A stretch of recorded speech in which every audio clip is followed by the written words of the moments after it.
At the bottom right of a kill on flats in our third match today, we have the MVP Terran player.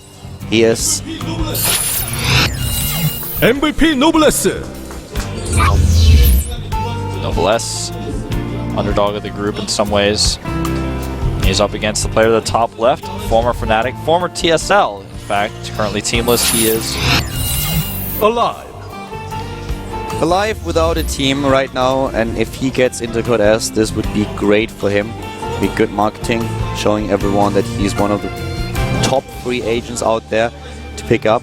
And recently, if you go down his match history against Terran, he was able to do quite a lot. Took down opponents like, for example, Puma, took out Sound, another StarTale player, and just in general in this matchup, he is pretty good. 53% win ratio, but he's mostly playing against the best players in the world, so with a positive win ratio, you are definitely in a good shape in this mirror matchup. For Noblesse, it's a little bit different. He doesn't get as much exposure as his opponent. He has only 1/4 of the games played that Alive has in this matchup. And he also lost to Maru just recently. He also lost to Teja and to another couple of Terran players. But he's still a strong opponent. All those matches were really close. It was not a single one where he didn't at least take one map. Yeah. He's not someone to be trifled with.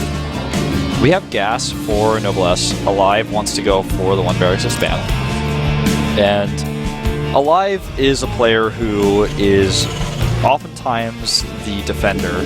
He can be aggressive, and that's what makes him unpredictable in TVT. But you will see Alive try to do a 1 racks expand much more often than you will a player like Maru or Noblesse, in fact, because they want to be the ones who try to make their opponents make mistakes rather than try to defend against an attack. Alive is going now for his command center here. He really wants to bring this into a late game, which on a map like a kill on flats is something that we don't see all that often. It's more of a map. Nicely done by Alive. He predicts the location of the SCB and takes him out. Yeah, takes the SCB out right away. Really, really well done. Gets an early kill here. And well, on this map, you can go into that third base play. For some reason, every single time I look at the minimap, I mix it up with our all-in map with now I'm missing the name. Are you talking about the new map, Silver Sands, in the GSTL? Because it kind of looks like that. No, not Silver Sands. Oh, it's driving me crazy. It doesn't really matter. In this case, it's one of those maps where you can take a third base, but it's a smaller map, so drop play can be really effective here. That's a lesson that especially Protoss players like Rain had to learn when Flash suddenly went into overdrive and played the game as if the booster upgrade for the Medivacs was already implemented, which is of course not the case in Wings of Liberty. What map are you thinking of? Are you thinking about the old ladder map? No, I can't come up with a name. If I could, I would have. It has wastes in it, is the one I'm thinking of. It might even be Aqualon Wastes. I don't know. Oh well. Our all-in map. Oh, are you talking about Icarus? Yeah, thank you. Okay. I thought you meant a map that had like a summer tile set or something. No. I feel every time I look at the minimap, I just glance at it, I feel it looks a little bit similar. And it doesn't really, but it's just because of the starting positions and how it works. You know, as soon as the expansions are being taken, then it looks the same on the minimap if you just glance at it. You have like the clock locations are the same. Exactly. You have, I mean, it switches the expansion with the main base, but if you just look at the minimap for a second, then it looks like a little bit similar. So every single time I look at this map in particular, I go through the same procedure in my head, and then I realize that it's actually not the case because it's a different map. Well, fear not. Nah, it's fine. At this point in the game, we have Stim for Alive. Noblesse going into Heli and Marine Drop, it looks like. And this is going to be something that Alive can hold if he positions his units well. He saw it already. Yeah. I mean, the scan for him is perfect. He sees everything that's going on. So for him, positioning is going to be important, as he just said. If he positions his units well in his main base, he should be able to hold this off. Or at least shut it down without suffering too many losses. Exactly. There's the watchtower taken, and about 3 seconds later, it disappears from the map.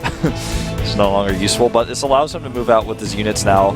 He looks like he wants to attack at the front as he does the drop, and this is going to be really annoying for Alive, but he has a great direct at the front defense setup. As long as he makes a bunker, which he actually does start right now, he should be fine, I feel.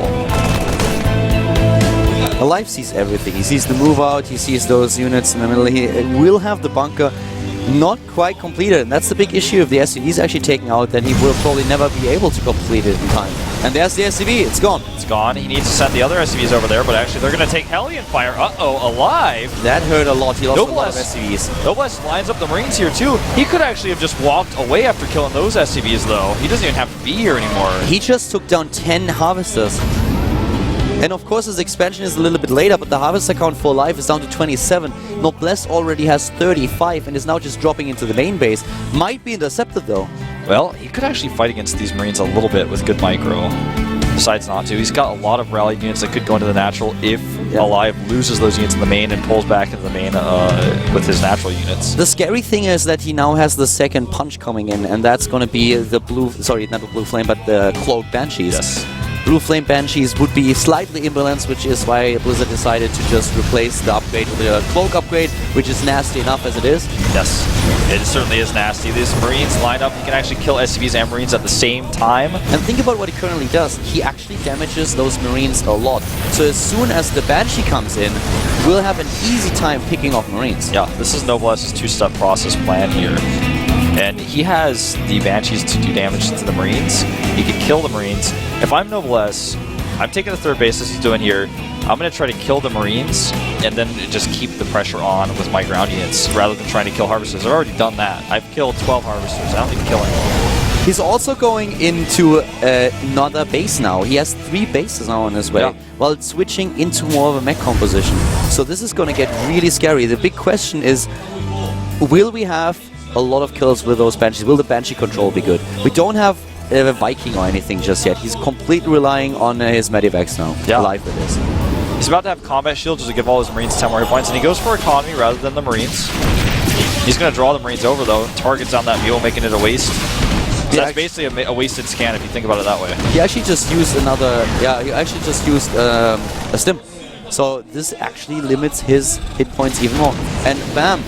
2 more SCVs, 3 more SCVs. Oh, he's taking down way too much. Even wastes the scan, and the scan doesn't accomplish anything here for him. Yeah, once the scan's gone, he can actually kill those Marines if you want to. Second Banshee comes into the natural. And as long as he hits that sweet spot against the turret, which he does, he should be able to kill several more SCVs. Noblesse is going to face a counterattack, but he's got so many Hellions. And he also got a bunker here. Yep. We have 18 Harvesters killed by now. Oh, wow. He's going to drop in here with 2 more Hellions. Oh my god, this is awful for Alive. He's really just trying to make this counterattack work somehow. There are only Hellions. Well, there are 2 Marauders, but they will not be able to shut down all the Hellions. Banshee comes in to help with the defense as well. The bunker is not too useful considering no bio. Banshee gets scanned and killed.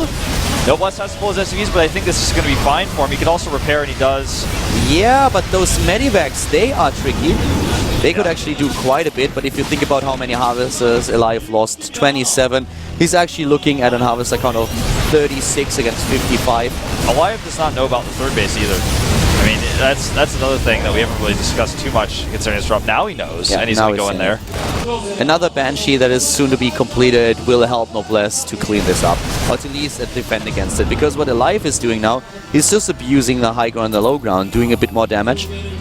Yeah. And Noblesse does not have any Vikings, so he's struggling to kill the actual Medivacs, as you mentioned before. What's currently happening here is Alive still trying to hold on to a game where he is far behind, not only in supply, but it's an issue of income that you have. So a lot of units killed by Noblesse so far, especially Harvesters, but also Marines. 27 workers have been killed by him. He's looking at 3 bases now against 2 bases. Has the faster, better siege tank count, goes into siege mode as well. And this is just really horrible for Alive at this point. This is very... This is just bad. He needs to find an angle here, but this is kind of getting impossible for him. Noblesse is making 5 turrets right now. The only thing that Noblesse needs is now actually sensor towers. Yeah, well, I mean, he's getting 5 turrets, so that's going to shut down any drop that Alive wants to do with less than 2 Medivacs. 2 or less than, less than or greater than 2 Medivacs come in. He's also getting the sensor towers now, just as a precaution. I meant to say less than or equal to. Huh? I can't, I'm just trying to use math symbols, like math terms, like the simple term less than or equal to. Yeah, less than or equal to 2 Medivacs come in there, not getting through. That's do you know why Noblesse actually builds those missile turrets? Why? Because in Wings of Liberty, they are actually useful against I drop knew you wave. were going to say that. In Heart of the Swarm, they don't do anything against those afterburners anymore. You can just afterburn over the... Well, watch missile this. He's only got one turret here that's actually in range of this medevac, so they will get through. turret. Yeah, but he kills one. That would never happen in Heart of the Swarm. That's very true, and all the forces that come out are actually going to get cleaned up easily. Yeah. This Alive- was like the nail in the coffin. Alive has like no even... he doesn't have any sort of ground. He doesn't have the ability to take a third base. As soon as this army gets cleaned up, Noblesse is just going to make sure any third base attempt of Alive is annihilated. Yeah. Nice micro here by Alive, but it's just not enough. Alive has a great micro, but if you are down 50 supply and you are also down a base, down in upgrades, there is very little that you can do. You can hope for your opponent to drop, and you can hope for your opponent to make like a massive mistake, but that's kind of the extent of it. Yeah. Finally, the Infernal Pre-Igniter upgrade comes out. It's a little bit late, yeah. I would have liked to see it a lot earlier because he's had these Hellions as part of his main composition for the entire game. But regardless, he's going to have it now. I mean, he's going to get 2 additional command centers now. He has a much better upgrade count than Alive. This game is so much in favor of Noblesse. I would be surprised if he is going to lose it. He would have to make a huge mistake here. Yeah. And right now he's just not making any. He's even going to catch these SCVs, scorching them. Even the Banshees are part of the army composition right now. And they do damage. Banshees are actually a good combat unit. They don't have a lot of hit points, but if you can't get to them, it doesn't matter how many hit points they have. And this base has to lift. Viking's going to work. He's going to kill the rocks of his opponent. And once he gets the high ground position behind Alive on his own ramp, Yeah. that's just going to be GG. The siege tank sieging up, and well, bye Bio Force. He's actually trading quite... He's not trading too bad, poorly, but the problem but is... it's just, it doesn't matter. Yeah, Alive trades kind of well. Noblesse doesn't trade that well, but the thing is he can afford it, and that's a GG. That was a matter of numbers. Alive sustained way too much damage from the initial attack. Yeah. Very well played here by Noblesse. It was the original attack where he took down 10 SCVs, and from then on, Alive was behind, and this only increased when we finally had the Banshee coming in. With the Cloak upgrade, he killed so many Harvesters, 27 in total. He harassed with Cloak Banshees, then in the main base he had the drop of the Hellions. There was just too much going on. Yeah. Too much for him to handle. The drop of the Hellions, he damaged a lot of those Marines, came in with the Banshees. It was difficult. Then just the pressure at the front, he kept it up. Then he got the composition he needed. He had the Hellions at home to defend the counterattack. Everything was set. Exactly. Noblesse takes the game. Alive is now in the same situation as Labyrinth and also... Who am I missing? Avenge. Yes. All 3 of them lost their first game. But before we decide or go a little bit more into detail with the next 3 set of matches, we of course have a 5-minute break. We'll be back in a few here with the Up and Down Group D at the GSL. So see you guys in a few.